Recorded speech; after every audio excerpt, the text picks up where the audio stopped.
Mayor and Board of Trustees of the Village of Burr Ridge for Bastille Day, July 14, 2025.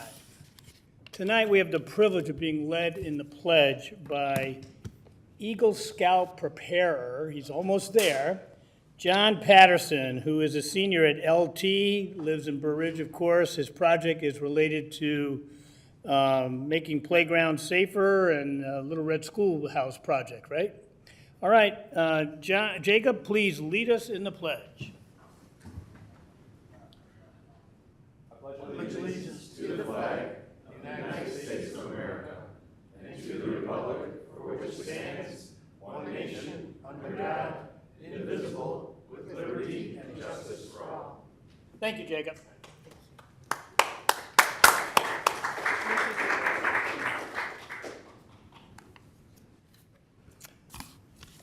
Madam Clerk, roll call. Trustee Francis. Here. Trustee Paveza. Here. Trustee Matal. Here. Schiappa and Smith are not here. Trustee Snyder. Here. Mayor Grasso. Here. Both Trustee Schiappa and Trustee Smith gave us notice that their schedules would not permit them to be here tonight, but they did give us proper notice. Okay, that takes us to item 3, presentations and public hearing. Tonight we have the swearing in of Sergeant Thomas Hoster. Chief? Thank you, Mayor and trustees. It is an honor to formally announce the promotion of Tom Hoster to the rank of Sergeant with the Burr Ridge Police Department. Sergeant Hoster has served the Village of Burr Ridge for the past 9 years. His most recent assignment was as a detective in the Investigations Division, where he played a critical role in several complex and high-profile cases. He also served as an investigator for the Merit Major Crimes Task Force, where he contributed significantly to major criminal investigations across DuPage County. Throughout his career, Sergeant Hoster has demonstrated a level of leadership and professionalism, having served as both an officer in charge and a patrol officer within the division. This evening, we are pleased to have Sergeant Hoster joined by his wife, Mindy, and his parents who have supported him throughout his career. Please join me in congratulating Sergeant Hoster on his well-deserved promotion and a new leadership role within the Burr Ridge Police Department.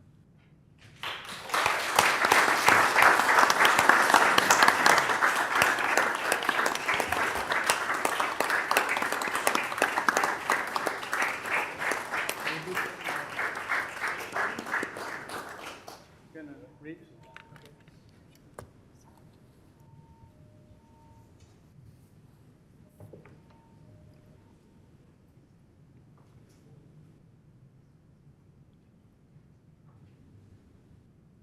You, Thomas Hoster, solemnly swear or affirm that you will support the Constitution of the United States and the Constitution of the State of Illinois, and that you will faithfully discharge the duties of the office of Sergeant according to the best of your ability. I do.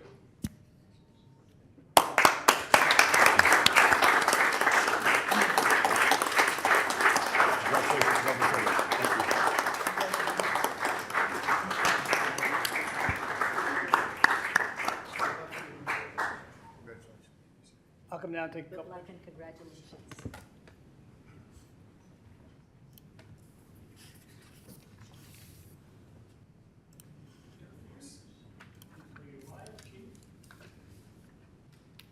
You guys here, I'll be here.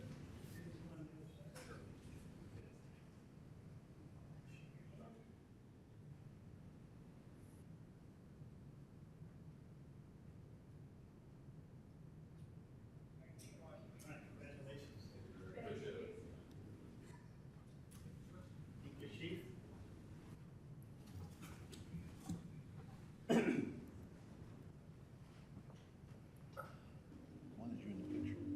Okay, you can all leave now.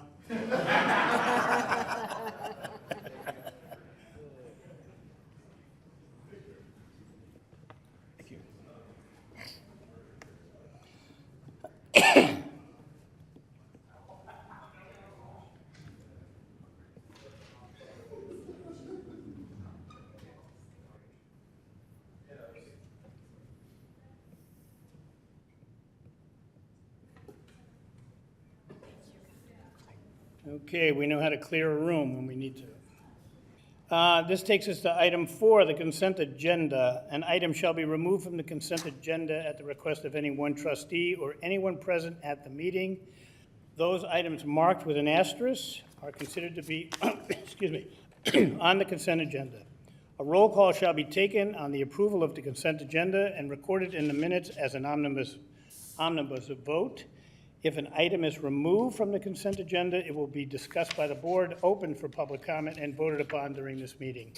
5 minutes. A, approval of regular board meeting of June 9, 2025. B, receive and file economic development meeting of June 11, 2025. C, receive and file plan commission meeting of June 16, 2025. 6, ordinances. C, approval of an ordinance granting special use request for 1, outdoor storage in accordance with zoning ordinance section XF, and 2, a fence in a non-residential district in accordance with zoning ordinance section 4J, and a variation for 1 trash enclosure deviations in accordance with zoning ordinance section 4I 36Z05 2024 34 Shore Drive, Foley, Factor 75. D, approve an ordinance authorizing the sale by online auction of personal property owned by the Village of Burr Ridge. That takes us to 8, considerations. B, approval to direct staff to prepare an ordinance denying a request for variations. V03 2025 6500 Elm Street, Ronte. C, approval of Mayor Grasso's, my nomination to appoint certain individuals to the Comprehensive Plan Update Committee. D, approval of award of contract for purchase of a Caterpillar backhoe loader from Altifer Industries, Inc. of Elmhurst, Illinois, in the total amount of $130,910. E, approval of award for a 4-year contract for fire hydrant maintenance and flow capacity testing with M.E. Simpson Company, Inc. of Valparaiso, Indiana, in the total amount of $195,000. F, approval of an employment contract between the Village of Burr Ridge and Teamsters Local 700 police officers. G, receive and file separation notice of police officer Robert Dumitru.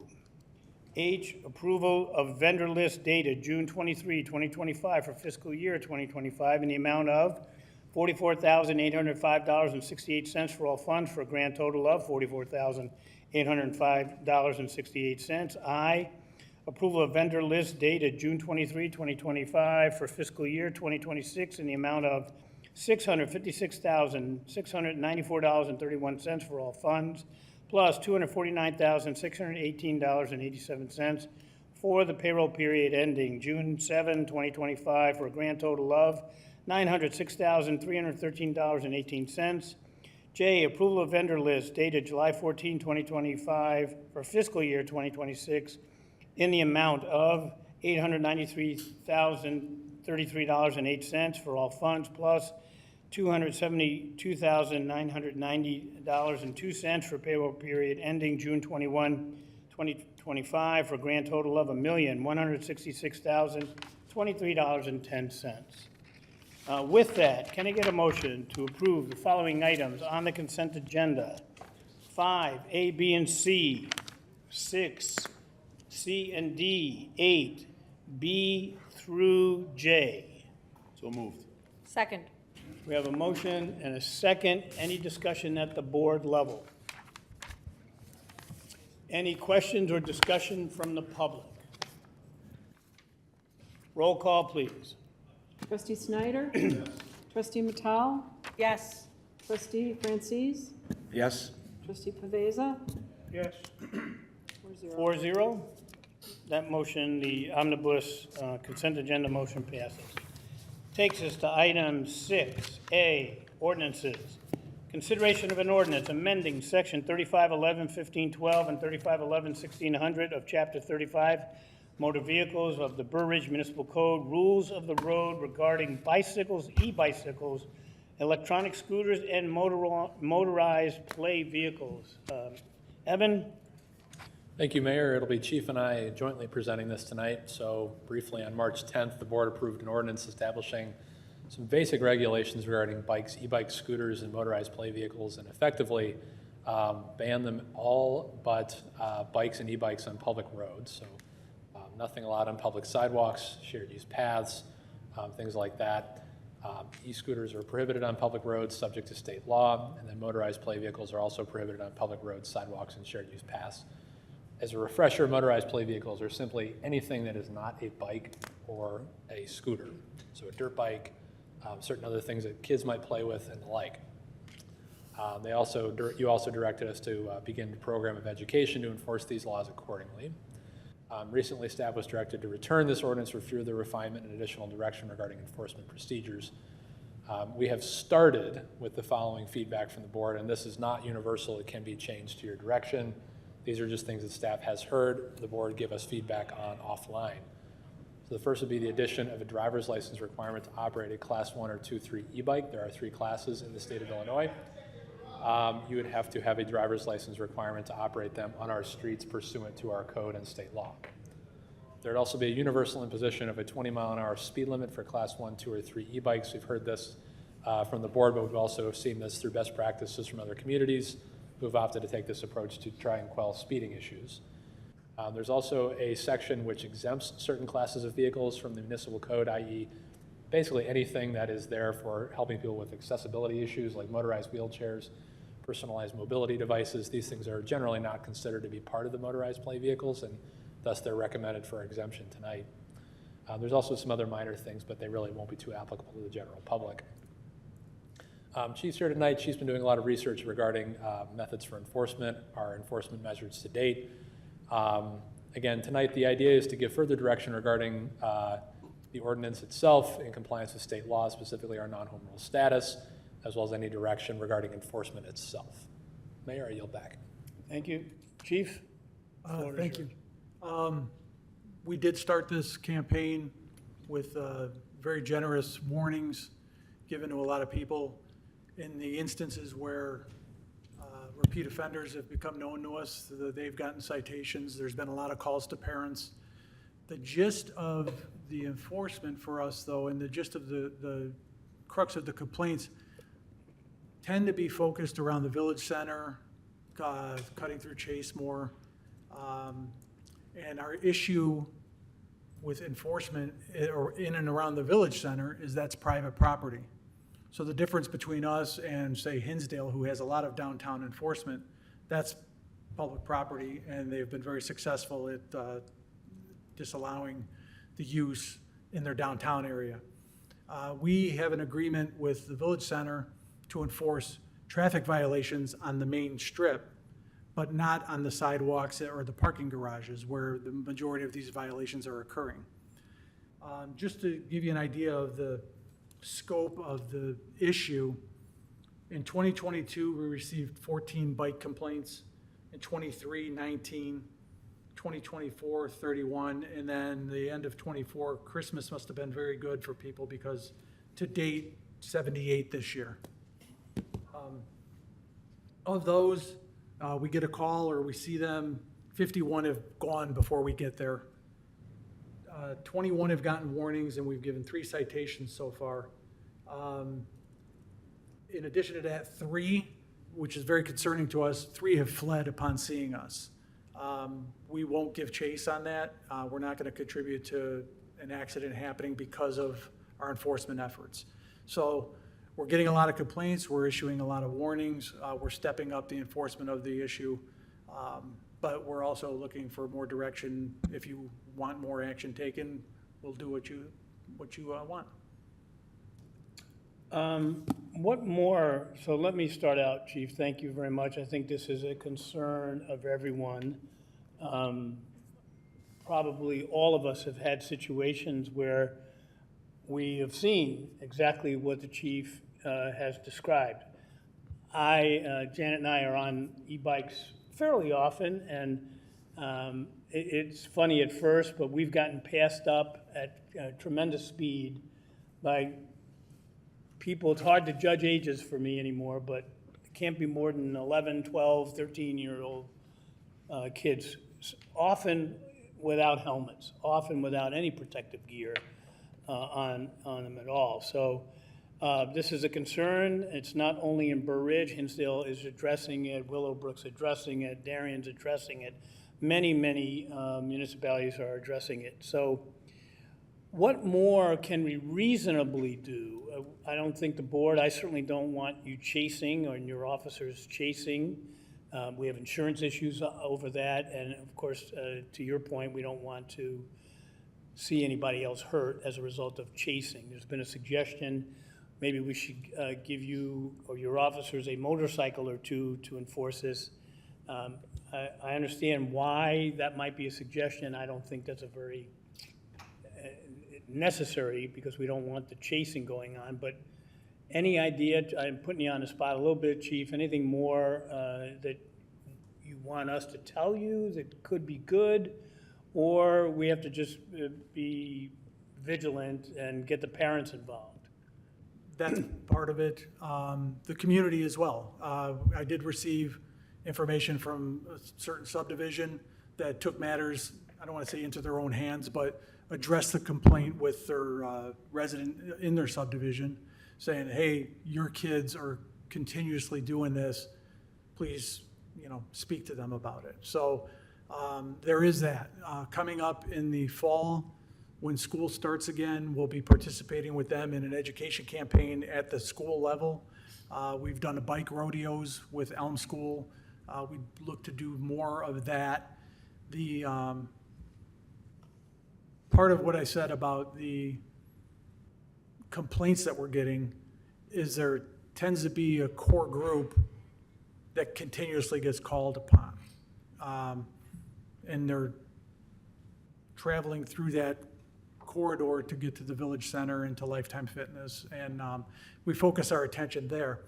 While I would never turn down the opportunity to have a motorcycle unit to solve this issue, it wouldn't be good for that, because these, motorcycles can't go on the pathways, can't go to places that these, they can cut across sidewalks, and motorcycles can't go there.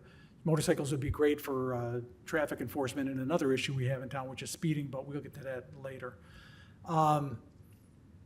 It's education, it's the community taking action, it's people realizing. One call we got after repeated violations and citations was from a father who says, I don't know what to do. Should I take these away from him? I said, well, you never should have got them in the first place, but absolutely take them away. We can't tell you, how to raise your kids. We can only enforce what's on the books for us.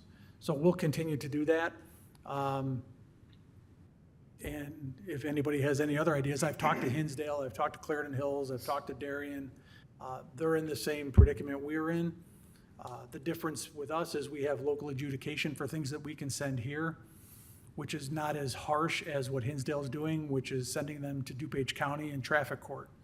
So somebody who gets a traffic violation in Hinsdale and gets sent to traffic court, that has the potential to affect their ability to get a license when they turn 16. If they're 16 or older, it has that same effect on them, but it's a moving violation. Should we be speaking to the village center? Do you want more authority down there? Do you know if the village center has asked? I was there yesterday, which I will talk about later, the Festa Ferrari, which was a great event. And I did see that they have A-frame signs out saying no electric bikes all along the, at least a few blocks that I was walking. But is there more that we should be getting the village center to give us authority to do? If they wanted to expand, and I would leave that to our council, like we have certain agreements with private subdivisions to enforce traffic laws in the subdivision, they can grant us as much or as little leeway as they want to enforce those. So right now, all we have is if we get a complaint that we find the kids in the village center, we tell them they're trespassing and the village center doesn't want them there. So we'll give them trespass warnings. Can you get their identity so that a call can be made to their parents? Yeah, and when we do that, we notify the parents and we send a letter home. Okay. But as I said earlier, the majority of the complaints are in the parking garage and along the sidewalks. So if they expanded our agreement to allow enforcement on the sidewalks and in the parking garage, we at least have the standing to issue citations. I don't know that our citation level would increase, but certainly we'd have the opportunity to stop them where they are committing the violations. Is there some reason why we shouldn't be asking the village center? I'd like to go back to the Burr Center, like they want us to do all this stuff. If they want us to do, give us full expansion, give us authority. Otherwise, don't go to them at all. Here, you can't have it both ways. You can't call me up and run me over there. I can't do anything. Give me the parking garage as well as the sidewalks. Yeah, I don't think it's an issue if they don't want it. I think it's just a case of have we brought the idea up, and there'll be mutual interest Then in when that. we're cutting through Chase, don't worry, many of the facilities, don't we have the cameras to protect the village? You know, there are safety, so some of these kids that are driving, they're entering in and out also. Can we pick them up on any of the cameras? We know who they are. Yeah. It's the same group of individuals. So if we catch a camera, then we can say, hey, by the way, we've seen your son, we've seen your daughter. Here's what's gonna happen next. Next time we catch them, whether we don't catch them or not, we're gonna send you a fine anyway. Right. We have the mechanism in place for that where we can write the parents for parental responsibility. We haven't had to go that far yet, but it exists. But you've like almost more than doubled the number of incidents. Yeah, just this It's like, year. you know, this year we're not even done. And I'm fine with Set an you making an example. example of any particular parents where the kids have been chronic violators. I mean, the supervision of this starts at home, not, Not by fine. us. we're not in the teenage supervision business. We're being forced to do this. And I think the parents should be held accountable and if necessary, publicly, put before the ordinance court, let the administrative judge handle it. But I think we have to get the message out within reason that we're serious about this. This isn't, there's been one accident reported, I think in Naperville or somewhere, not that Naperville is a dangerous place, but somebody hit somebody. And you know who's gonna get blamed? It's gonna be the driver and it's gonna be the municipality. And these parents are not gonna take it upon themselves to be responsible. And they have to be responsible for their children. And I like the fact that you brought up that after an incident, notify that the child has to go to court. Maybe he doesn't get a license at 16, maybe it has to be 18 then. Right. Give him the warning, put the stamp right behind it. Listen, you get second time. If you go to court, guess what? And when we issue a citation, and again, that's been a low number so far, but when they get the citation, obviously they have to come with a parent to court. Yep. Do the cameras help you at all, like catching some of these? If they're going and they're leaving and they're running, you know when they're coming and going. The new cameras that are in process of being completed at the village center that we entered into, the business district cameras, should help. We haven't had to use them for that yet. The LPR license plate recognition cameras won't pick up Okay, thank you. low-speed person riding like that. What about Chasemore? Chasemore has been, I did get an email or two.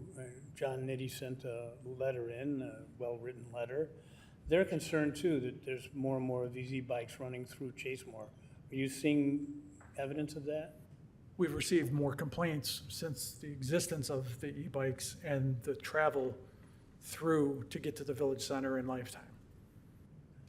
So are we going But- to, I want to be clear, not every call is a complaint of a violation. It's a call of those e-bikes are driving through again. concern? Yes. Okay. Well, are we doing more surveillance in Chasemore in particular? Or? They, Trying. since the implementation of the time restrictions and the speed limit and the no trucks, yes, we've been in there a lot. Okay. Well, maybe that's the place to start making some examples of some of the parents. Because we do have to address this. Yes, Al? Well, there was an article in the Sunday paper, a pretty good article about e-bikes and scooters. And the thing that, looked at it, I know we're looking at it, and it is a problem, and if we don't do something, it could get worse. But there's a lot of villages that are having the same problems, how to control this and how to bring it under control. Do we need to do anything to the ordinance to stiffen it up at all? So I think that's a question of art. These are feedbacks that the board, some of the board members have given me directly.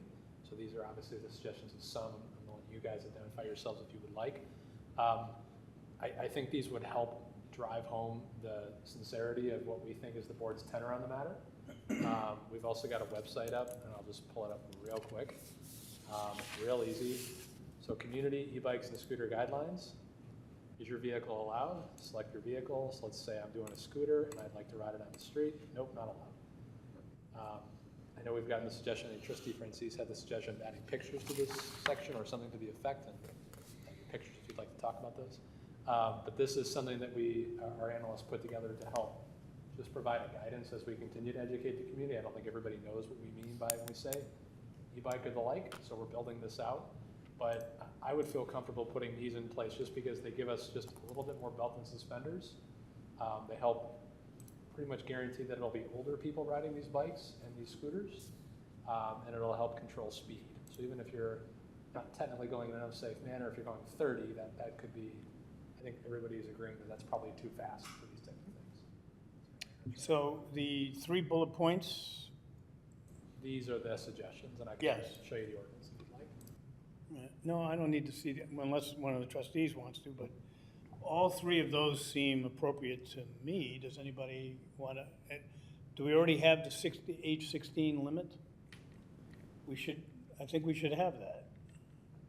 There's an age 16 limit in the state statute for the Class 3 e-bikes. It's silent on 1 and 2. So, How fast can the 1 and 2s go? Does anybody 20. know the answer to that? Above the 20 lead. miles an hour. 20. Well, what's the, I know there's a different, but the speed is what concerns me. 1 and 2 are programmed to go 20 miles an hour, and 3 can go up to 28. Yeah. I don't see why there should be a distinction if we're legally allowed to keep it all 16. Yes, Guy? Thank you, Mayor. I have a few questions of the chief and then some additional comments. So of all these warnings and citations that were issued, were the parents notified in each and every case?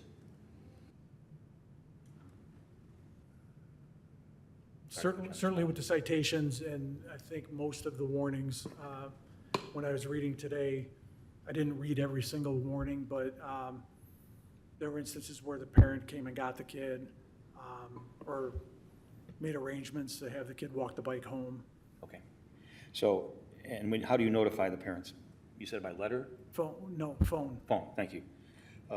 I did notice at the Village Center, I think we should enter in a more broad agreement with the Village Center to allow enforcement of this in the Village Center. I did notice in the north elevator on the 3rd floor, there are skid marks inside the pedestrian area, inside the elevator, where you stand and wait for the elevator doors to open. There's bicycle skid marks in there. Now, I don't know if they're from an e-bike or not, but anyway, could be. Mayor, there's a distinction between 16-year-old minimum age and having a valid driver's license. I think we should stress for having a valid driver's license for e-bike operators, because they know and have been instructed in the rules of the road, the proper rules of the road in the state of Illinois, and they've passed that knowledge by examination to get their driver's license. They also should obey the rules of the road. That's a distinction that was made in another ordinance that I read in another town. Also, there should be no inattentive operation, meaning no texting while you're riding your e-bike, or no reckless operation, no wheelies or wheel standing, or which I've seen in my subdivision, passing a car on the wrong side of the road. Another ordinance, another town, that they limited the roadways which the e-bikes could be operated on by the speed limit of that roadway. For example, they restricted the e-bikes to be operated on roadways having a speed limit of 35 miles an hour and less. Well, we could do something similar. I mean, we're restricting these to 20 miles an hour, these e-bikes. Why don't we restrict them to roadways that are 25 miles an hour or less, as an example. That'll keep them off of County Line Road, Wolf Road, Madison, Plainfield Road, 79th Street, 87th Street, 91st Street, where if they are operating at 20 miles an hour, they would become a hazard. They would be in the way of cars and maybe an impatient driver. Again, putting that child at risk. Also, we should suggest proper and safe lighting on these bikes, and that the lights be operated at nighttime. The visual references that I suggested. Evan, could you pull those up, please? This makes it crystal clear to me. One picture is worth 1,000 words. Here's an e-bike, and here's an e-scooter. Okay, this is from another town. And the next one, please. These are motorized play vehicles that aren't allowed anywhere in the village except on private property. And finally, the last picture. This is a child's toy. This is something we're not prohibiting. Certainly a parent could take this with a child on a sidewalk somewhere. I certainly wouldn't want to take this on a street because they don't go very fast. And you can see the child is probably under 5, so I wouldn't want to be operating this on the street. This is a Barbie car, and we're not trying to prohibit our parents from buying these and letting their children enjoy these. So this would be an exception, I think. So those are my comments for right now. Thank you. Anyone else? So how does everyone feel about not saying 16, but having a valid driver's license? I like the driver's license. It gives you a criteria and a document that they have to So carry. if someone has a permit, are they allowed? No. It's a valid, I'm just asking, I I'm didn't just know. trying to play devil's advocate a little bit. Okay, so driver's license.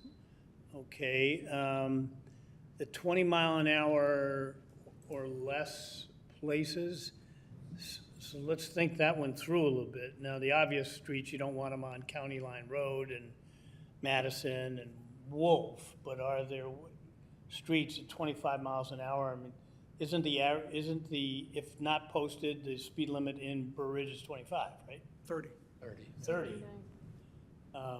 I think if the street has a traffic light, then it's not a good idea because those are usually the streets with higher speed Traffic lights. limits. I want to address speed first. The only thing I would add, and whatever you guys decide on the e-bikes, but a regular bicycle can ride on County Line Road, can ride on Madison, can ride on. I think that was my question was, I'm Yeah. gonna ask Mike, I'm pretty sure state law permits e-bikes and bikes on public roads Yes. with some obvious caveats of safety, but only trying to illustrate that I don't think we can pick and choose public roads per state law. Right, we are not home rule, so we can't exceed the state law. That's my That's understanding. correct. That's correct, That is right? correct, yes, sir. So we can't say no County Line Road if County Line Road is allowed. And I think that was the We thinking can't behind the say speed that limit. these e-bikes can't be operated on roadways with speed limits at 30 miles an hour and above? At 35 miles an hour, we I'd can't say say that? 35 miles. I don't think we can as a non-home rule community. I Okay. think home rule communities could do that. Can. We are not Okay. one. So Willowbrook could do it. Darien and us, we could not. Hinsdale, I think they're non-home rule, they cannot. So it's one of the downsides of being a non-home rule, again, one of the many downsides of being non-home rule, is that we are restricted to what the state tells us we can and cannot do. Even if we think it's better in our community, because we know our community, I'm making a little speech about home rule right now. We know what's better for our own residents and our own businesses, Right. but we can't do it. Okay. I'm very sympathetic to what you're saying. Well, we're stretching to require driver's licenses and the 20 mile an hour speed limit on a 35 mile an hour. But if we want to make that stretch, we'll try to justify it, so. So what are you saying, Mike? I don't mind making a stretch, and then if it's challenged, it's challenged, and we'll defend it. That's correct. So I mean, I'll just say this, we found a lot of this language from other non-home rule communities. Itasca was one we used that put some of this in. So I feel confident in what I've written down in Yeah, consultation with we're yourself. not alone Council. in this. Yeah. These are not struggle. original ideas, I guess is the. All right, so these 3 bullet points, Mike, you think we're on pretty good ground, even though maybe it's not strictly in accordance with state law?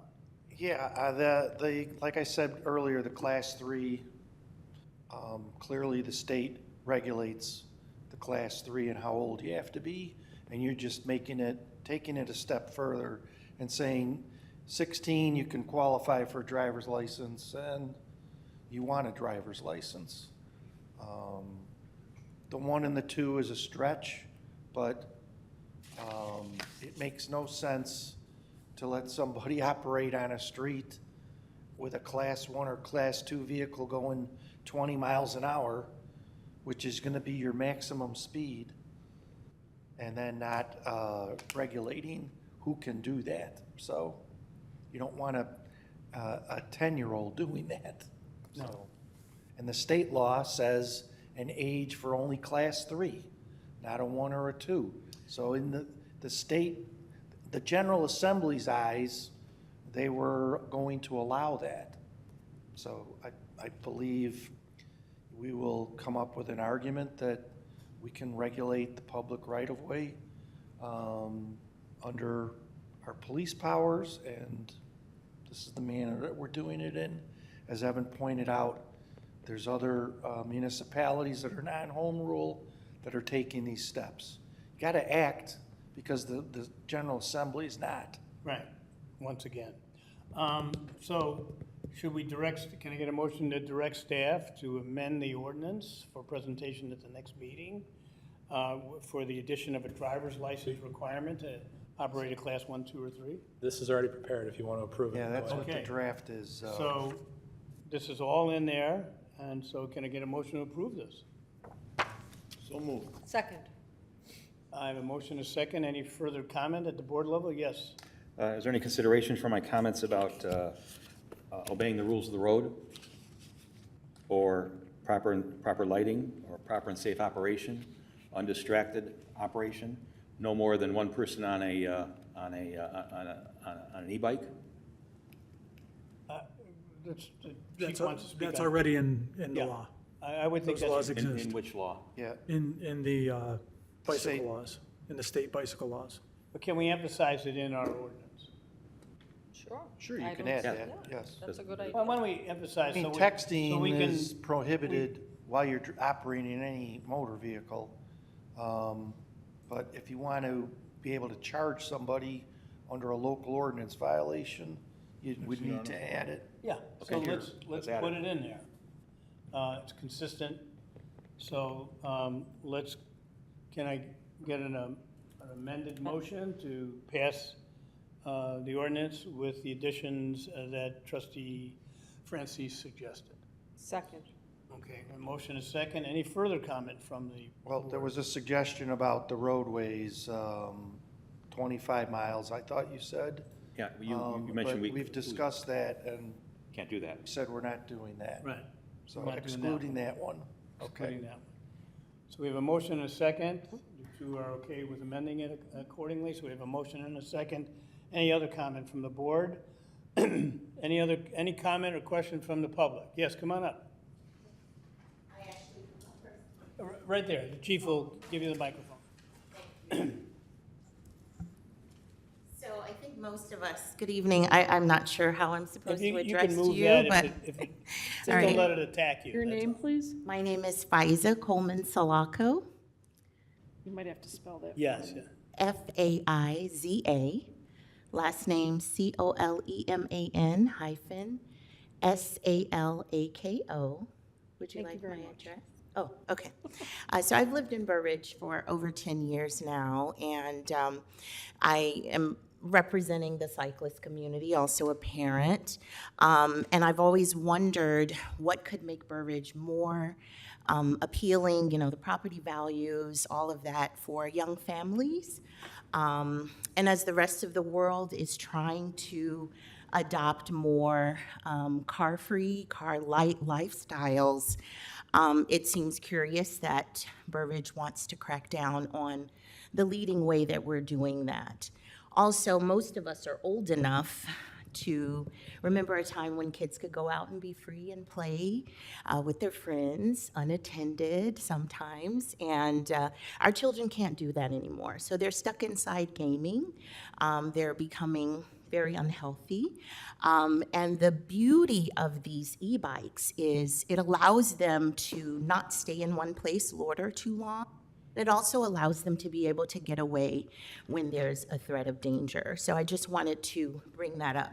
There's nothing about a driver's license that would make that child or that young adult a better operator of an e-bike. What would be better is if there were some kind of free education class required for every child or every young adult under the licensing age to be able to have a class and some education. And that way, we would know that they knew the rules of the road and they knew all of the ordinances here in Burr Ridge. Very few people are going to take the time to go on a website to say, what can't I do in this particular area? Because we're all over.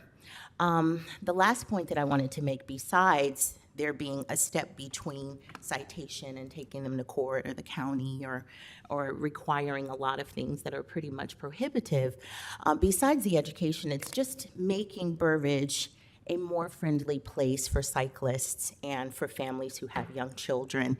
We are nowhere to be found on the top neighborhoods, or actually Burr Ridge is not listed at all on the People for Bikes listing for the state of Illinois, rating cities. None of those sites is Burr Ridge listed, to say that this is a place that cyclists and people who want to be healthy and people who want to move their bodies in a safe way would want to live. So I just wanted to register those comments. Thank you. Thank you. Anyone, one second. Anyone else from the public want to comment? Trustee Snyder? I love that, what you'd said, and that's correct. I remember when my father got me my first motorcycle when I was in 8th grade. He didn't let me ride it until he told me what I can and what I can't do. And I think today, as Trustee Francis and the rest of the board has went, it's not a section of 1 or 2 or 3. It's the other individuals, the parents that don't take time. They hand the child whatever they wish. Okay, now go away. That's not fair to the rest of us in this room.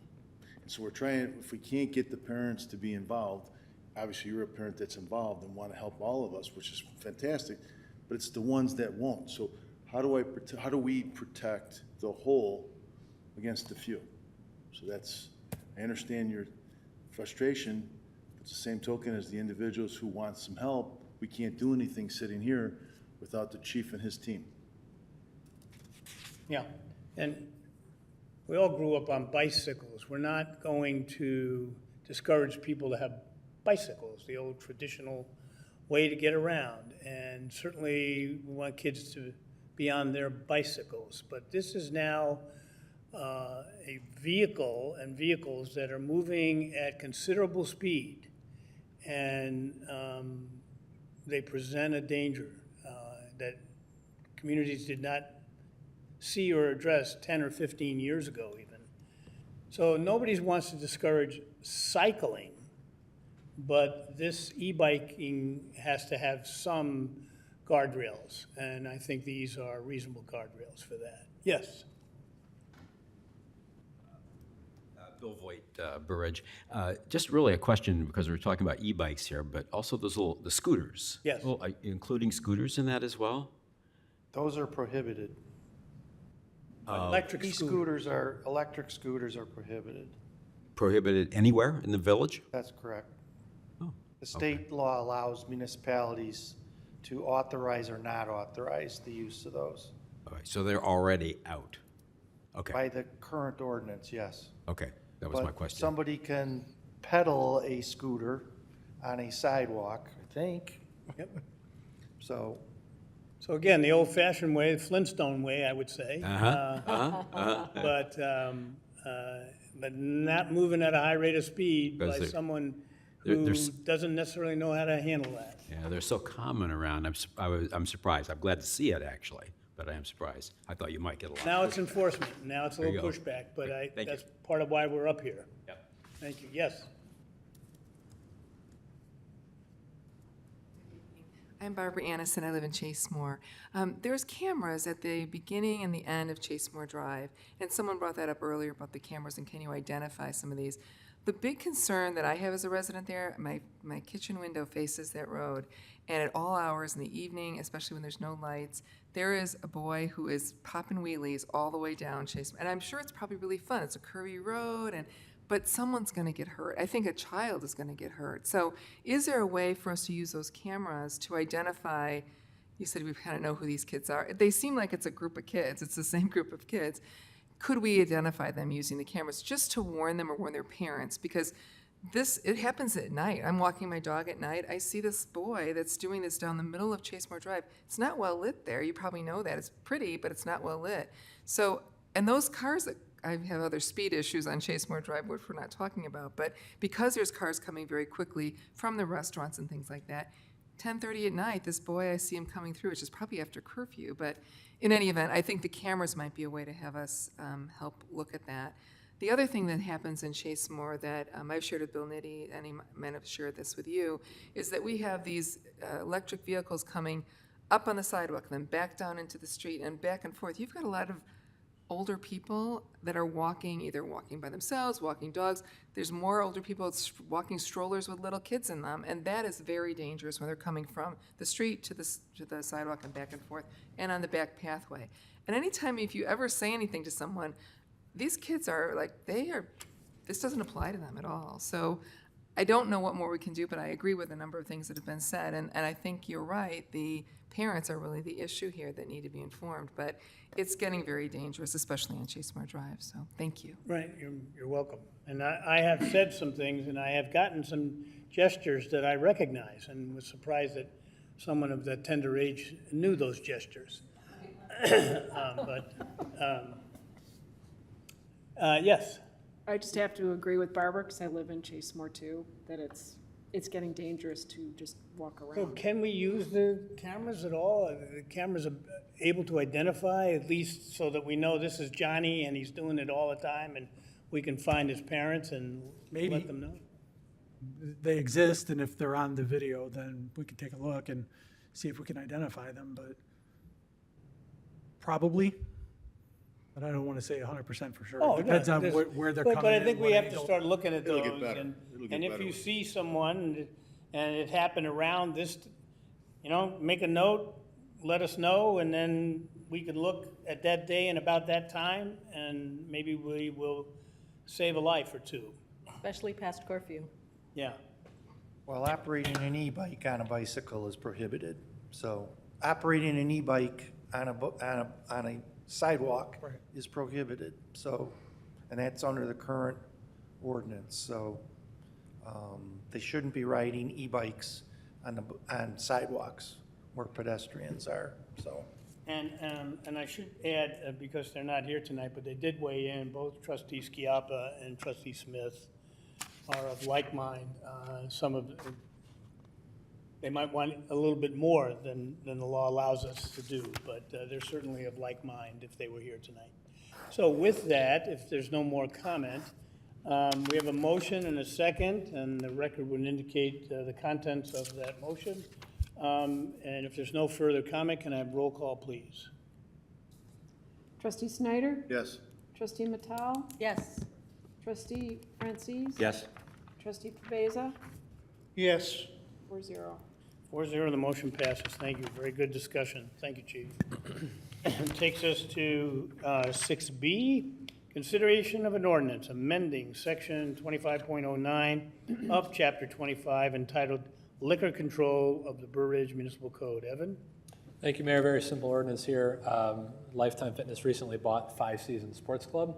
Five Seasons currently had a liquor license. What this is going to do is it's going to take away Five Seasons, and it will create a license in like for Lifetime to pick up, therefore continuing the liquor service. Okay. Anybody have any questions about that? Okay, can I get a motion to approve an ordinance amending Chapter 25.09 of Chapter 25 entitled Liquor Control of the Burr Ridge Municipal Code? So move. Second. Motion, a second. Any further comment at the board level? Any questions or comment from the public? Roll call, please. Trustee Matal? Yes. Trustee Pavesa? Yes. Trustee Snyder? Yes. Trustee Francis? Yes. 4-0. 4-0, the motion passes. Takes us to 7, resolutions. Consideration of a resolution approving the use of Class 6B property tax incentive abatement for a property located at 144 Tower Drive in the village of Burr Ridge. Evan? Thank you, Mayor. As stated, this is a resolution for a municipal support of a Cook County 6B's tax incentive for 144 Tower Drive, located over on the Cook County side of the village. So Class 6B is a classification designed to encourage industrial development that is set up by Cook County. So this is not our incentive, this is Cook County's incentive. However, to even be eligible to get the incentive from Cook County, the municipality where the building or the property is located must have our support. And that's what this resolution would theoretically do if it were approved. The 6B effectively lowers your assessment from 25% to 10%. To make it even simpler, what that means is it lowers your property taxes by about 60% for 10 years, by half for another year, and then by about a third for a 12th year. So it's a very significant property tax incentive if you're able to get one. This property already has a 6B incentive, and so this is an extension to an existing 6B. It's actually had 2 already. This will be the 3rd extension to it at this point. So very simply, in the case of 6B incentives, the loss of the property tax revenue is made up by the rest of the property tax pool. That's business owners, property owners, residences, et cetera. So it's everybody in the tax pool. So as I write here in my example, if you had a tax pool of 1,000 properties, which provided $1 million in total annual property tax revenue, this would mean every property provides $1,000 in property tax revenue. If one property received a 6B for 10 years, reducing their assessment by 60%, they'd only pay $400 every year instead of $1,000. The assessor still needs to raise the $1 million because that's what the taxing bodies such as the village, schools, parks, et cetera, have requested. All the other properties, the 999 properties, would pay an extra $1 per year.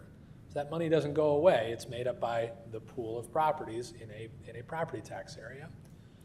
In its application, the owner, through Ryan, their petitioner, states that their annual property tax liability would increase from about $77,000 last year to $350,000 in about 10 years if the incentive were not approved. So again, as you can see, pretty precipitous drop in property taxes thanks to that 6B application. Due to the timing of the application period, the property owner needs to deliver an approved resolution to the county by July 16th, which is Wednesday. So pretty much this is the only opportunity for this to occur. If you were to take action, yes, then we would provide them that resolution. If you were to not take action or vote it down, then the petition's effectively ended. The EDC reviewed this request at its June 11th meeting, and it recommended a petition be supported 4-1. In making its affirmative determination, the EDC broadly cited a desire to provide tax relief whenever possible. I will speak for the lone dissenting vote, and that was simply a principled vote to say that they've had their 6B and they don't need it anymore, in summary. Again, if approved, this would be the second 6B extension at 144 Tower Drive. We've approved 4 total 6B incentives for properties, so this is one. The last one we did was 2019 for Midwest Associates at 101 Tower Drive. They provided 75 white-collar jobs, and they had a significant tourism and sales driver to the village. Their main thing is they sell very high dollar amount medical equipment, which is a high sales tax provider for the village. Our incentive policy is attached along with Plymouth's application.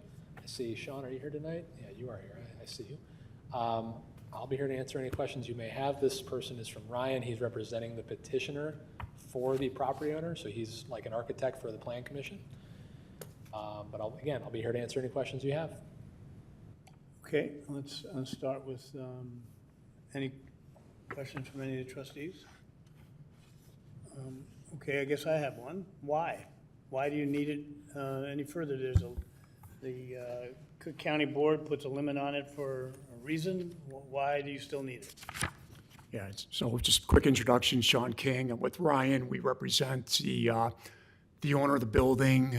From their perspective, they've got 2 pretty long-standing tenants at the property, Hydrostop and Worldpac. They're both up for renewal on their leases in 2026. Their position is they're going to have a hard time renewing and keeping this building occupied and paying the property taxes that they currently are without some assistance. The taxes on the building will go from, as Evan mentioned, they're about $77,000. This incentive comes off. They're going to jump up to close to $200,000 within the next 2 years. So it's a competitive standpoint. The ownership is committed to putting in over $750,000 in improvements in the building. They're going to redo the parking lot. They're going to redo the HVAC. They're going to redo the roof. So they're committed to spending money to improve the property, very open to seeking Burr Ridge businesses in that endeavor.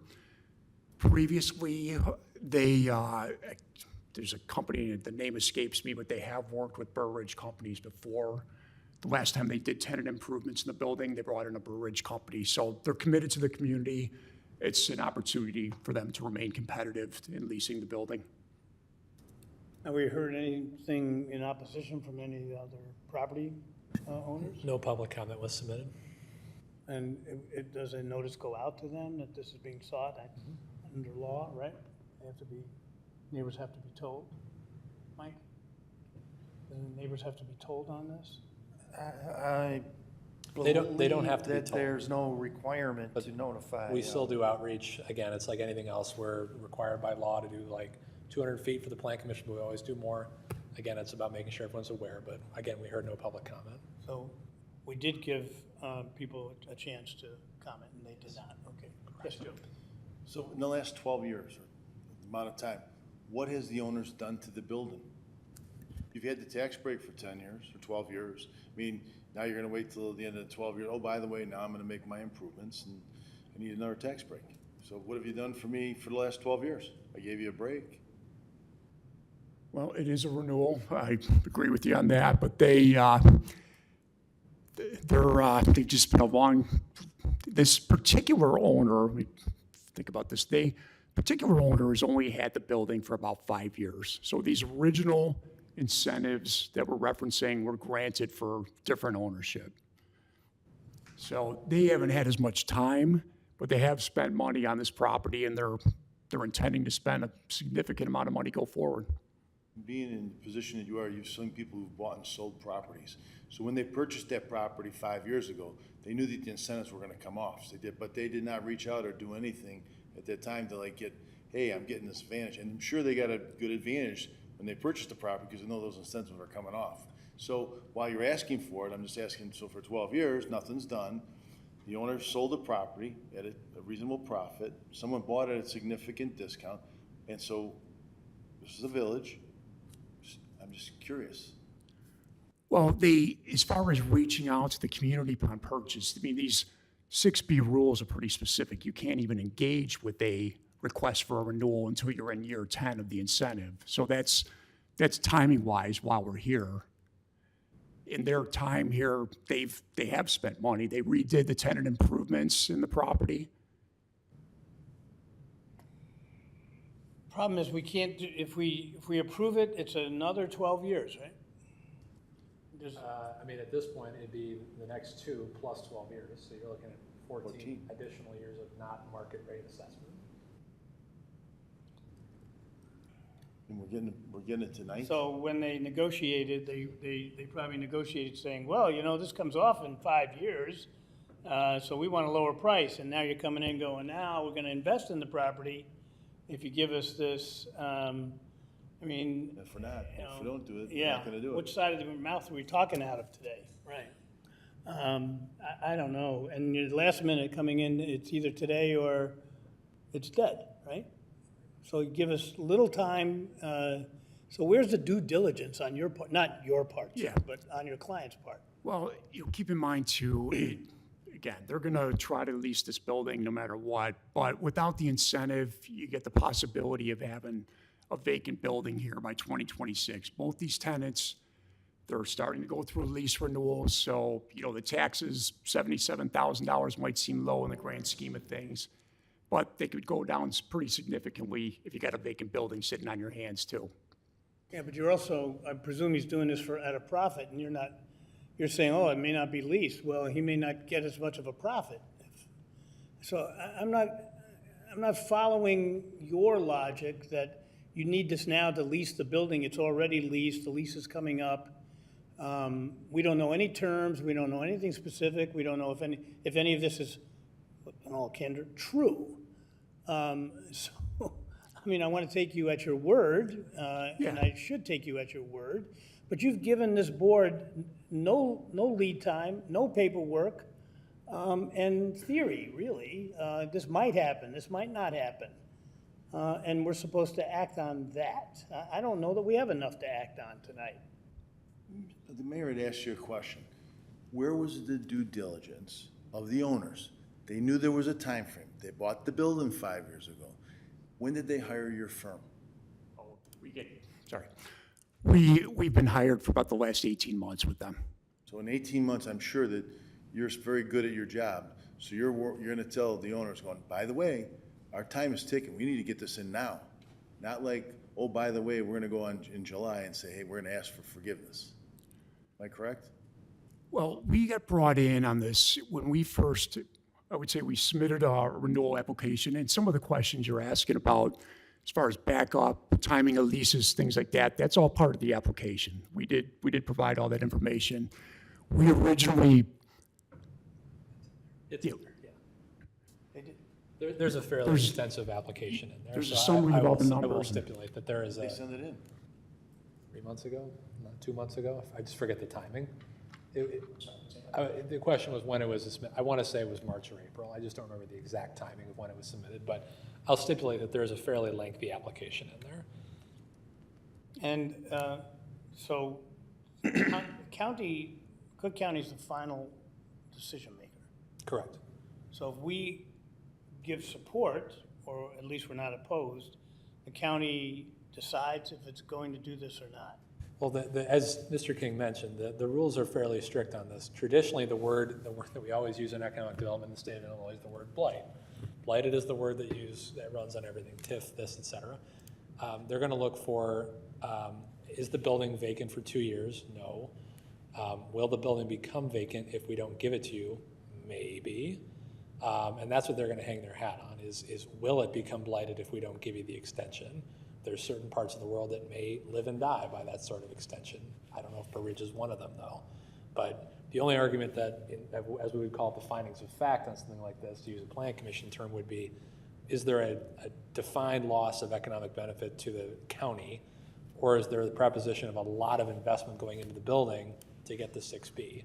I don't know if $750,000 is going to be enough. I just am not expert on it in terms of how much money it will take, but originally, when this was given, it was because the property was vacant. It was factually vacant last time. It is factually 100% leased now. And these are not arguments for or against. These are just context as to when things happened and why they did. The previous resolution was because the building sat vacant for years, we will give you an incentive. That was what the board decided last time, period. And it worked, because now it's Worked, leased. exactly. Okay. And Has this been done before where it's been renewed, 6B? This is the only property in the village that has had a renewal before, and I'm pretty sure it's the only property that's even asked to renew.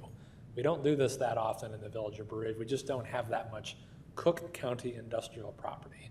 And then we're actually passing that on to the other tenants, right? the other property owners. The other property owners. Yeah, I mean, Right. if you asked for, if Tower Drive needed to make up $1 million and they were only paying 40% of their rate, then everybody else on Tower Drive Right. in principle So has to make it up. what if they come up with, they oppose it, or they have, But they didn't. Now, if we did give reasonable notice to the neighbors, and they're not in here protesting, then I kind of side with him a bit, because yeah. no one's barking about it. And, We didn't notify anyone, though. We didn't have to. They were. but we do. We call their own. Plan commission does. We know, They've got a hearing. Yeah. we know pretty much everybody who works over there, and we know who to call, and we do that. We extend that courtesy. Everyone pretty much didn't respond for the most part.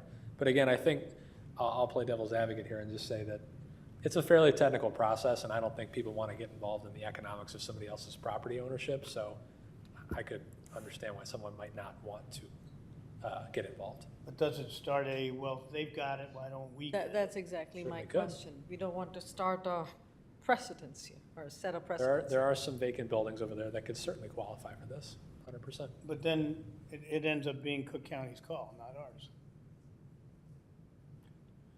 Right? Correct.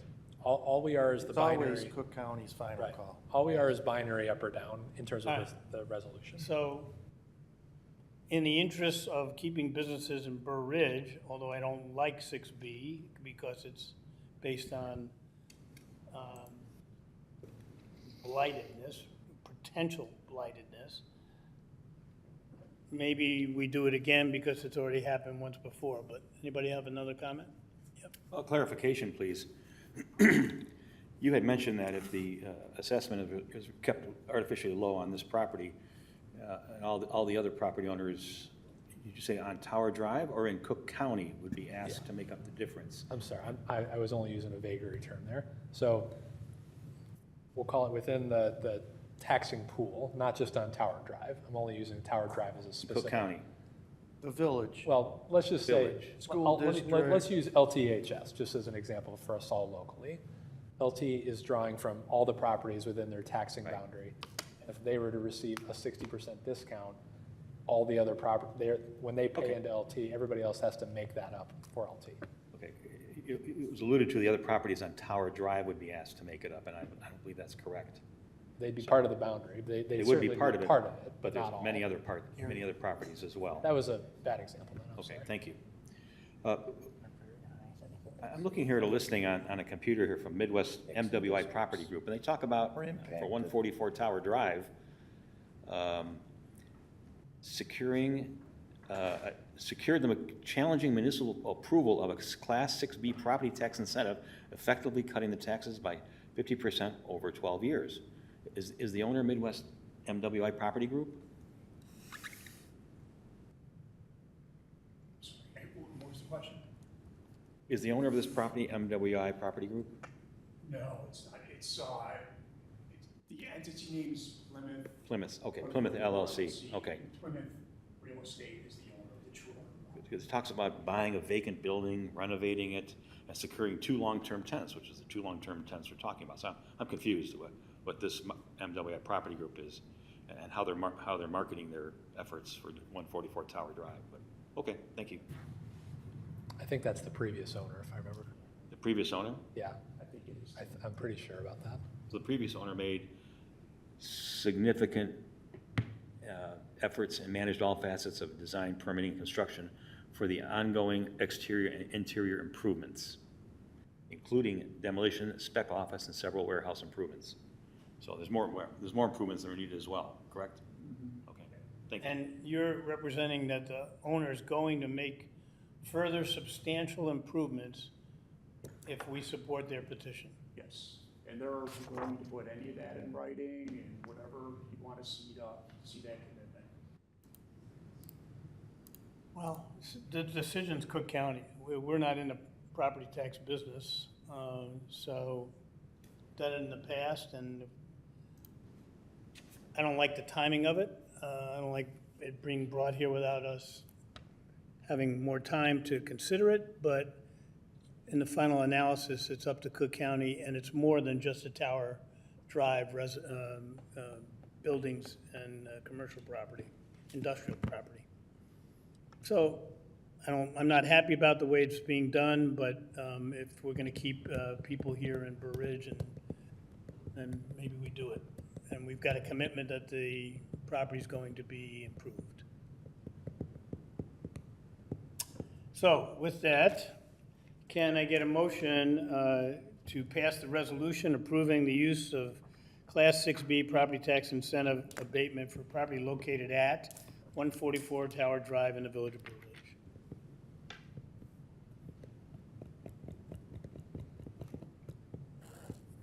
So moved. I have a motion. Do I have a second? Second. A motion and a second. Any further discussion at the board level? Any comment from the public? Roll call, please. Trustee Francis? Yes. Trustee Pavesa? Yes. Trustee Snyder? Yes. Trustee Matal? Yes. 4-0. I agree, Mayor, but not the timing is terrible. Right. I would go back and get an increase on your fee because your advocacy probably saved the day. This is not the way to do business with this board. Please get that message across. Will do. Thank you. I'd sure love to, I see all that nice Yeah, it'd be $1 million nice to see, improvements. nice to $1 see a letter to the board also that, your client is committing to make those improvements. Will do. Specific- I'll work with Evan on that. Specific improvements, HVAC, exterior, interior, et cetera, On not the just, parking lot like the $1 we're million gonna you put up said. some gingerbread and call it a day. And we do events in Burr Ridge, and we always are looking for sponsors. Absolutely. Businesses and owners. Right. Okay, thank you. Okay, thank you.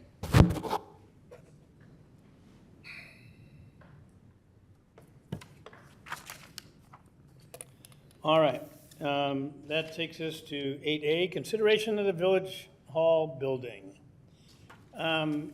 Evan and I have been working on this. I think he has also brought some of the ideas back to you, but I think tonight we're going to present something that hopefully addresses all the concerns and for a lot less money than we initially projected. The concept would be to build an attached building that would be the Village Hall that would front onto County Line Road and yet be connected to the police department. There would be some improvements to the police building itself, the Sally Port and others, and we'd get effectively a brand-new building on the campus, kind of back to the future. Remember, in 1985, the leaders of Burr Ridge voted to have come here and build this building and have the Village Hall and the police department under essentially one roof. We will go back to the future if we do this and have the Village Hall and the police department, building on the same site. So we would also be able to let this building go and yet get a very good price for it, and not have to put the money into this building, but put it into a new building. So with that, Evan, if you want to go over the details, please. Thank you. So, as Mayor stated, this is just an overhead of the police department and part of the Village Hall site right now. This is our June 9th concept that we presented last month.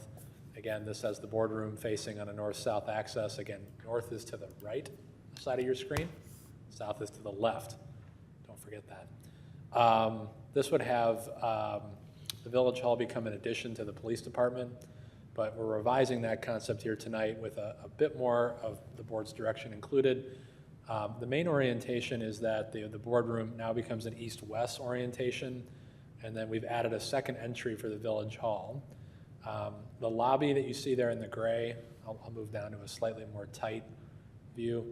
The lobby you see there in the gray is a new lobby. It connects to the police lobby that you would enter right now if you were to go into the police department door.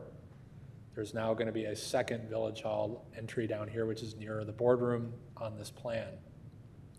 The public window for admin Village Hall is separated from the PD window, so if someone's coming in to pay a ticket, give a report, et cetera, they're fairly well bifurcated by space, as well as having, again, as I said, the door being closer to the boardroom. We're going to show you a rendering of this outdoor area here, but this is basically a much grander entrance to Village Hall than we had previous. The thing I want to note about this building is that it's actually 800 square feet smaller than our original June 9th draft, and that's because we've taken a really hard look at how we do work here in the village, and we've made many organizational advancements over the last few years.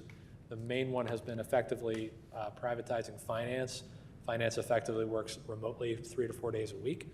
And so what we've done is we've effectively eliminated any offices for people who are not working here 5 days a week. We've created a lot more what we call hotel offices, where you check in, get into a workstation, and work from there for the day and then go home, see you in a week. Or in certain cases, we even see people less than that. Like I think I've seen Anne Marie twice in 2 months. And that's a good thing for us because we've found better ways to work that's more nimble, more tech-focused, and so that has created a net savings of 800 square feet for the new building here, which is going to result in some savings to the village. I'm going to scroll down to the site plan. So because we've been able to make the building smaller, we've actually been able to eliminate almost all the stormwater detention that we had originally proposed or thought we needed in the June 9th plan. What this effectively does is it creates 2 new banks of parking for the staff, which is here in the back. This would be primarily police parking. And here on the south side, which would be primarily admin parking, people like myself, community development, et cetera. This also creates an opportunity to have the board park down here during board meetings or plan commissioners during board meetings, so as to leave this 30 additional spaces here open for the public at all times. One of the things that we'd like to propose to the board is that when the village hall is sold, we ask for cross easement access to park in their lot on Monday evenings. It's really the only day we have busy board meetings or plan commissions is those meetings on Mondays, and so we feel no need to propose the entire property be concrete.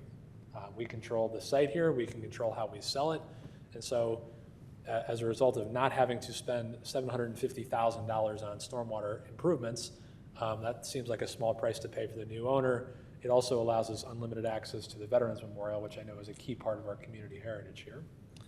So again, this creates a lot more opportunity for outdoor landscaping to beautify the lot, to make it better than just concrete. We could have permeable pavers, something like the Morton Arboretum has. If you've been there, you can really dress up the outside of the property in a really fun way that makes it look very Burr Ridge-esque. But again, there's this east-west orientation of the boardroom. The one major improvement that we have here to the police department is the 2-car expansion of the Sally Port. They only have 1 right now, and so Sally Port's basically a place where they can put secure prisoners or the like, and having 2 more really is a big, significant upgrade operationally for both the police department and Village Hall overall. So pretty inexpensive item, all things considered, but it certainly will help the police department long term. That is basically going to replace the garage that we have right now. The garage is used, but it's kind of used for junk, honestly. So we don't need that much space going forward. Again, we've got the, what will eventually be a right in, right out on County Line Road right here. But this is going to be for police parking or police access and the like. While we'll continue to have drop-off boxes and the like over here in the public parking lot that'll be used for trainings and all those other things. And again, this is just a reminder of what it looks like now. This is what it could look like in the future. This is a rendering that our architect, Evan, is here tonight. This is a basic rendering, massing of the what we're calling just plain old Village Hall. Police department will now become subsumed into Village Hall, and so Village Hall will include police in the Village Hall going forward. As you can see here, the police department sign was taken down and replaced by an oak leaf just for something to placehold on. But this is a better view of that pathway that I talked about there. There's a much grander entrance to the boardroom and the like. The Village Hall side, the admin side, is on the left, south side there, and then there's that traditional police side with the 3 poles that you see on the north right side. There's those paths right there. We've got a little landscaping just to indicate where it's at, but again, has a significant savings to the project. So again, we're calling this option 2 because option 2 is what it was called on June 9th. We've been able to cut over $1 million from the price on the attached option. Against the June 9th total was $6.85 million. We've been revising it. The stormwater parking, we don't think it's going to take $250,000 to create 2 parking lots. That's there to give you some buffer to say, okay, instead of spending the least amount of money possible on a parking lot, do you have budget to dress it up and have permeable pavers or something nicer, stamped concrete? We wanted to give some budget on that. We've got some soft costs here in terms of the architect, the civil, and the external. Project management's including in that budget, so we're not directly managing it. We would hire a project manager to do that for us, a construction manager. FF&E is furniture, fixtures, and electrics. $400,000, about a third of that is your dais. So, we'd have to create a dais and build it from scratch. So a big piece of that would be there. The 15% contingency is intentionally pretty high. On a project like this, we would probably stick to like a 6 or a 7%. But again, the direction from the board has predominantly been having a building that has wow factor, quote the mayor, and that contingency becomes your budget to have wow factor built into your specification. So there's a pretty healthy amount of what we're going to call design contingency in here, about $600,000 of total design contingency beyond the footprint. So if you built it, very value-based, bargain-oriented, you'd be much closer to 5, but that's not been the direction for the board to date. So we wanted to make sure you guys had well enough budget to make sure you could design the building to your exact specification. Option 2 financing has really not changed that much. There's still about a 15-month development timeline. And because we've shrunk it down and we have less engineering, a lot of that's going to be more upfront paperwork timeline than actual construction. The actual construction should take less than a year. And then option, Back up a second, please. sorry, yes. To this or? So this is available funding. This is available cash you can use on this project. Thank you. So we can do this, do it at Burr Ridge standards, and still not borrow money. That's awesome. And again, the $5.7 million, that's all in. $2 million of that is the Village Hall sale that we would ultimately need to enter into to facilitate that. And Evan and I have gone over these numbers. That $2 million is a conservative amount. We think we might do better, Okay. just from the inquiries. That, the word's gotten out, Could you people, bring it down to, so. what it looks like now and what, So this is now, this is the proposed. I will only note for the zoning purposes in the room that the vast majority of interest in this current site is medical office, befitting the T1 district, so we wouldn't have a major issue getting it approved from a use basis. Option 3, we're going to run through this quick. Again, this is the standalone concept. This is this design. So we've looked at a lot of options for standalone on this property or the alike. This property meaning the police property. This is the only one that works with any sort of sense. We looked at buying a property on the west side of the police department and on the south side of the department. The west, it's kind of separate. It's into a neighborhood. It just didn't fit quite right. And on the south, the property is only 100 feet wide. The building is 85 feet wide, and the setbacks for T1 are 20 to 25 feet, depending on the spot. So it just doesn't fit south of the building, unless you're willing to give variances for yourself. But even then, the property to the south is conservatively $1 million buy. Then you have to tear it down, and you have to develop it. It's probably $1.2 million when you get all into it. So what this would be done is we're building this on the detention pond. It'd be vaulted with caissons. This would be probably $1 million to just develop the property in terms of the engineering. The building could be shrunk a little bit, but not as much as the attachment, only because the village hall and the police department would be sharing some things. We'd end up with about a similar number of new parking spots as we would in the attached, about 50 new spots. None of them would be in the back, just because we need to put things in the front because of how spacing works. We'd also lose the County Line Road access on this property. This is pretty conservatively $8.75 million. That's an all-day number. I think it could actually be closer to 9, talking more with staff. So it's a significant premium to go standalone. I will say from staff perspective, the other downside of having a third building is you have a third building. That's one more thing that staff has to maintain: additional roof, HVAC, et cetera. You guys understand? So we're pretty much down to these two options. Happy to roll around any of these things that you like. This option 2 financing is the same for both options 2 and 3. All things considered.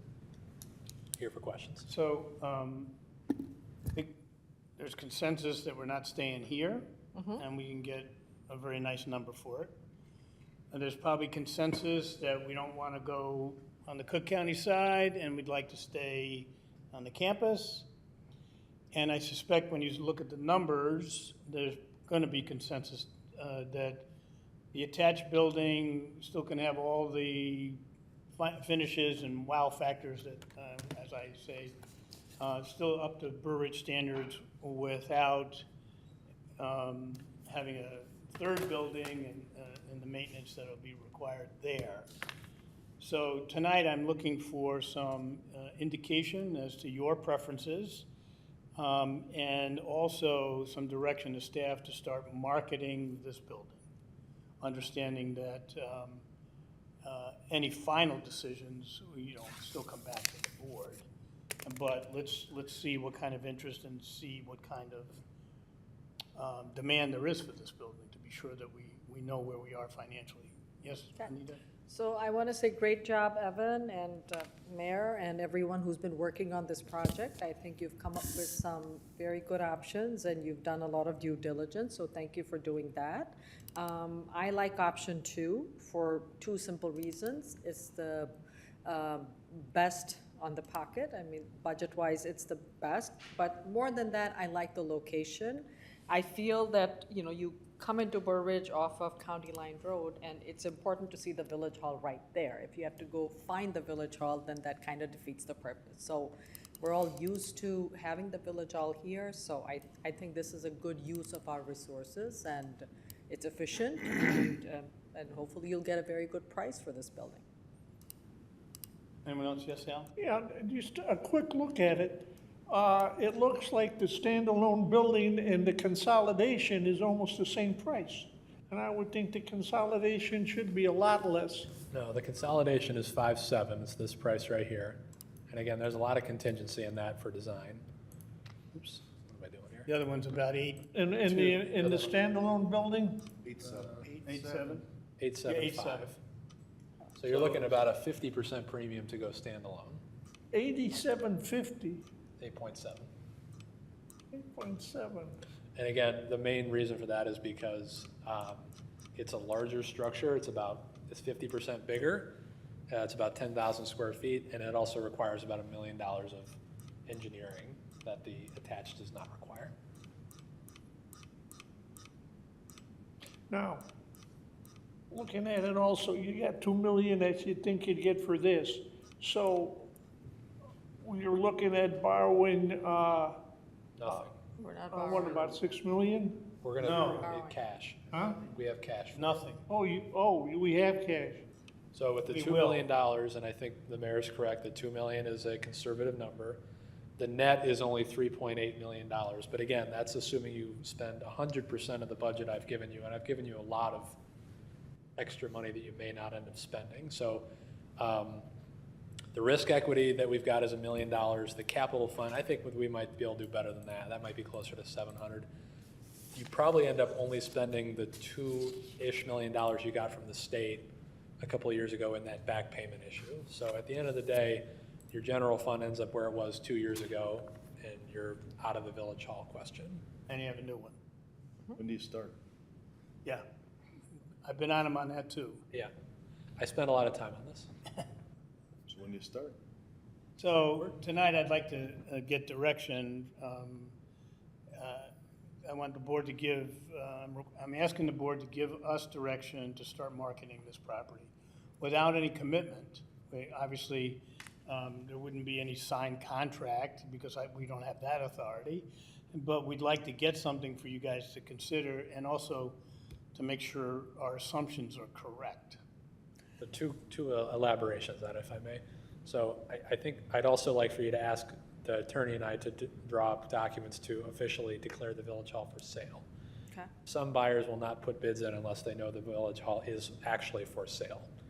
There is a lot of interest, and I will also tell you that one of the perks of doing it this way is most buyers who've called us have said, we just want control of the property. If you'd like us to buy it, close on it, give you the check, and then lease it back to you until you're ready to leave, we can have the check in hand, clean and clear, and stay in here as long as necessary. I hope it's not any longer than necessary, but we wouldn't be evicted by selling it. You know, if let's say we had a $3 million offer we wanted to take now, there'd still be a contingency if we stay in there until that's finished. We have a COI. That was my next We're question. gonna move once. Yeah, where do you go? That was my You question. go here until you have to go there.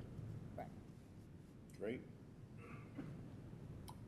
So, do we need a formal motion for this, or, yeah, I will see it, but do we need a formal motion? Well, we'll ultimately have to come back and get authority to sell the property under the municipal code, state statute, so. Well, let me take guys' So we're gonna, you can have staff sell the property, you can go through a broker. We can declare it for sale tonight? No, we would come back with, the next meeting, we would come back with that instrument, so. Okay. Yes, Guy? Bang for the buck, consolidating administrative and police activities under one roof makes the most economic sense. I appreciate staff's ability to sharpen their pencil again, continue to bring the costs down, looking for opportunities in the future to further reduce the cost. So I would support option 2 and also moving forward to begin marketing this building. Great. So do you think you have enough direction tonight? I do, and I'll only note that I met with trustees Smith and Schiappa individually, and they both expressed the same general statements, so I think there's unanimity on the subject. Right. Okay, yes. In one drawing, I thought trustee Guy Francis' office was bigger than most of the offices. Is that true? I have no office. Mistook mine for yours. So, We're good. okay, good. Thank you. And if you have any other questions that you think of, let me know. Any comments from the public? Good. I'm taking that as we're doing a good job. Okay, so that's good. Thank you. That will take us to public comment. Is there any public comment? There is no public comment. Reports and communications. Oh, I'm sorry. Well, what about the submitted comments, the written submitted comments from the Chase Moore Oh, folks? I'm sorry. It's right here in front of me, and I just skipped over it. There seems to be some issues with. I mentioned that Mr. Nitti, the president of the HOA, did send us a letter about the e-bikes. Were there any other comments? What was issue? It was about e-bikes. It was about speeding, continued speeding. It was also about violation of the restricted hours for ingress into Chase Moore. So I'm wondering how we're responding to that. Well, I did send back an email to staff saying we should at least look back at the option of closing it at certain times, if that is something the HOA wants to consider. Remember, we said that it would still stay on the table, and if it's getting to a point where they want to consider it, as long as they would maintain the opening and closing, because we don't want to have the staff do that. But we're trying to address it. Are we doing enough enforcement? Well, tonight we reinforced the enforcement with the chief. I think he's doing what he can with the staff that we have, and he knows it's on his radar screen. I'm gonna maybe butcher Chief, one or you two of the wanna details, add but to yeah, it? we spend a lot of time in there doing enforcement on 79th and Chase Moore. We've done some additional speed studies we have these pretty low profile data collectors, and we're not showing any speeding issue. I mean, we're talking like a 26.5 mile an hour average on a 25 mile an hour road, if I'm not mistaken. 20 mile an hour road, 20 mile an hour. It's like 1 or 2 miles over on a, right? Isn't that correct? It's pretty banal. Yes. So the average is pretty, and we're also seeing significant decreases in traffic in the times that we've restricted it, correct? The last time we did a study, the traffic did decrease, the enforcement efforts went up. They're spending an awful lot of time in there enforcing it. Now, as part of his comments, he also pointed out that when an officer pulls over one car and 4 more go driving past, you know, he can only stop one car at a time, despite his best efforts to wave people over and pull them over. But they're spending a lot of time in there since the implementation of the restricted hours. Yeah, and we should be able to at least maybe, again, on the cameras, photograph some of these license plates and track them down later. I know you guys are doing what you can do, and it is still in the forefront of our, but we have a rest of, we have a 6 square mile village. I understand. So I think we're paying the requisite attention to Chase Moore. I don't think we're not. I think, Mayor, if I may, something we've talked about at staff level is we are getting, not to say that Chase Moore is not allowed to ask for service, they are obviously allowed. We get a lot of calls for effectively this type of thing, speed enforcement, traffic enforcement across the village, and everybody's entitled to ask for that. We'd like to at least foreshadow that we'd like to bring back a policy to the board, either at Street Pathway or the like, talking about how we will deal with these into the future. We have places in the village that are worse than others, and we want to make sure that we're addressing the worst safety issues. Not that these are not safety perceptions or safety issues, I'm not saying that, but we have one stretch of road where I think the average is like 39 and a 30. We would like to make sure we're spending time in those types of areas as much as possible, even though there may be less complaints over there. So it's really about developing a formalized way of saying, okay, if we get a complaint, let's do a study. If the study upholds the complaints or at least shows us there's an issue, let's progress that to, we've just bought new signs. If you go down 83rd Street, you'll see new signs that talk about your radar with speed. We're investing in the technology. If those don't work, we'll put people out there. And if those don't work, maybe we need to think about the design of the road. So some sort of written policy where we basically can say, at some point, either there's been enough enforcement, there's no problem, or there is a problem, and we need to invest time, resources, and otherwise in making sure we rectify the issue either once and for all or at least substantially. I just want to foreshadow that this is, stuff like this has really got us thinking about how do we have more formalized approaches, because we do certainly acknowledge that speeding and traffic is a large concern for our community, and we want to be able to show up very quickly for those concerns without board direction.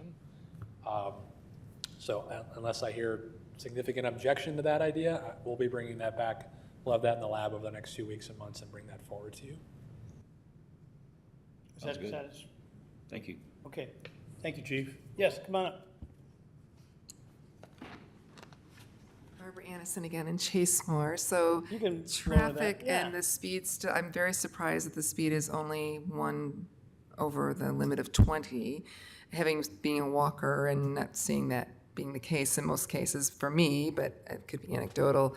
I have talked about with John as well that there used to be a sign when you're going north on Chasemore Drive. There's a crosswalk, which frankly, because there's no stop sign there, is a dangerous crosswalk. No one uses it as a crosswalk because I'll be standing in the crosswalk and cars will blow through, and I'm not the only one that happens to. We would like a stop sign there so that they stop at the end of Chasemore Drive at the north. The other thing that we're finding is, and I've seen this multiple times now, people are heading north on Chasemore Drive, they blow through the crosswalk, and they go into the Pace driveway heading north. So it's the wrong way, the buses come the other way. They go right through there to avoid the stop sign.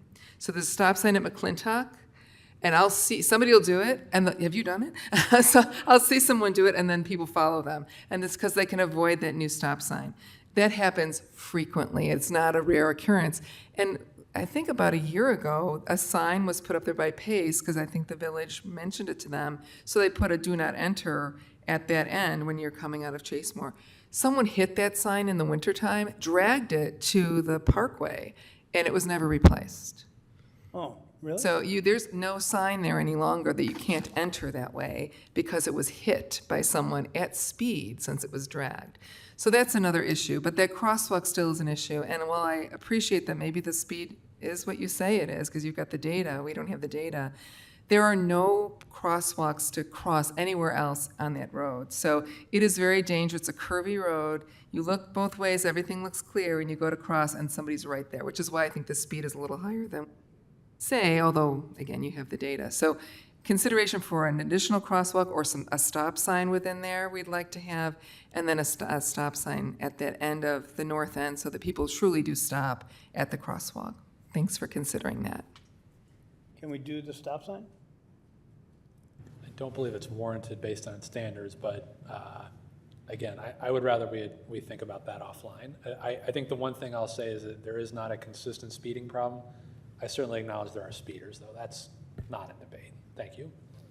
We had talked about marked crosswalks and curb cuts along Chasemore Drive previously, and we should reinvestigate that. I'll also Are say. you speaking as a resident? As a resident. Just to add to what Barbara said, it's not only the speed, but because it is such a curvy road, even if someone's going 20 miles an hour, where I live on Trent, it's right on the curve, and it's very easy to almost get hit because it's very, very curvy and you don't see it. And if you're going 21 miles an hour, it can be an issue when there's no other place to cross or no crosswalks when you're coming out of your street. I thought we addressed the crosswalk, though. I thought we said we would look at, So you're thinking of two different things. I think we're thinking of mid-block crossing, kind of near the middle of Chasemore Drive. And there's also the Chasemore at the north end of the property by, call it the entrance to the subdivision. I think those are two mutually exclusive, but consistently, I think that we've gotten questions on both sides of the street. Is I was referring to the crosswalks intermediate, inside the I subdivision. think she was talking about the ones on the north end near Pace. Right. Yeah, two issues, but same concept, to your point. all right, well, let's relook at that. And certainly if Pace did put up a do not enter sign, Right. Was there, yeah. and it was there and it's no longer there, let's get Pace's attention to put it back up and secure it in a way that it can't be run over and, somebody swerving through there to beat the stop. They're swerving through there to beat the stop sign. Oh, my God. All right. Yeah, one of those rent-a-car things. Yes, right? yes. You can only come out. I like that. I like that idea, though. So Barbara, we'll continue to address it, and we did get John's very well-written letter, and thank you, Trustee Francis, for diving through that more completely than I did during my earlier remarks. Okay, that takes us to 10, reports and communications. Anita? Right. Well, summer is here. I hope everyone's enjoying the concerts. The last one is on the 31st. The one on the 10th was a rain day, so sorry we missed that one. But we still have 3 more concerts. And then we have a special concert this year, which is on Saturday, August 23rd. It is the United States Naval Band, and they will be playing at 7 p.m. on the Village Green. So I hope to see everyone for all these summer events. Enjoy the summer. Anyone else? Okay, I have a few comments. Yesterday I did go to the Festa Ferrari. It was packed. A great band. It was big band style music. Vocalist. There's probably 12 pieces. So at least 6 horns. It was quite good.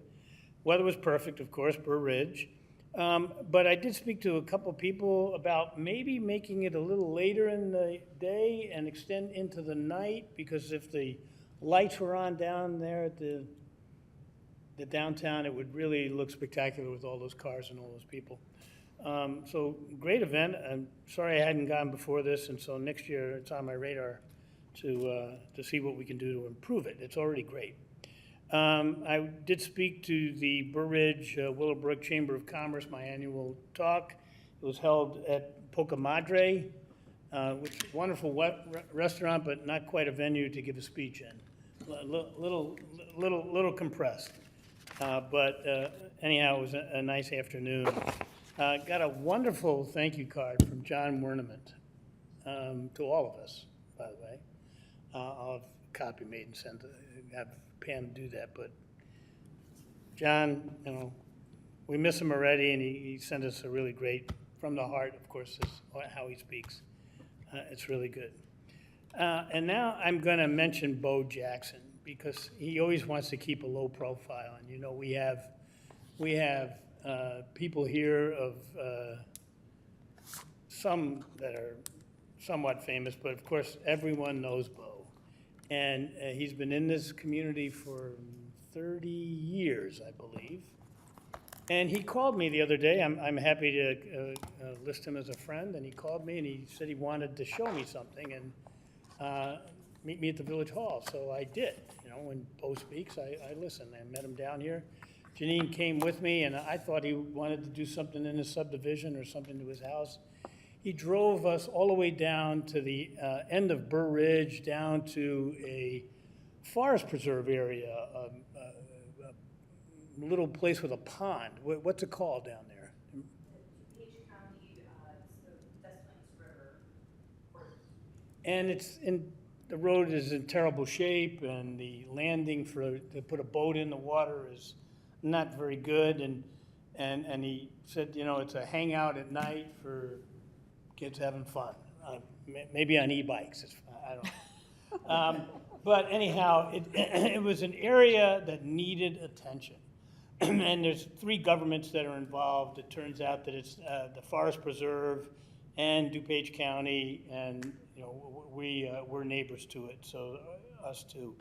But, you know, Bo doesn't want the notoriety, but here's a guy who is still concerned about his community and the areas around it. And you know, I just thought it needed to be mentioned. I'm sure I'll get a call saying, you know, he didn't want the attention, but he should be thanked because he's a person of stature. He's a great individual, and he's a longtime resident who still cares about Burr Ridge. So I just wanted that noted, how Bo reached out to fix something he thought wasn't right. And we're on it. We're going to try to get it done. So that's the end of my remarks for tonight. And with that, can I get a motion to adjourn, if we have a meeting, to July 28th? So moved. Second.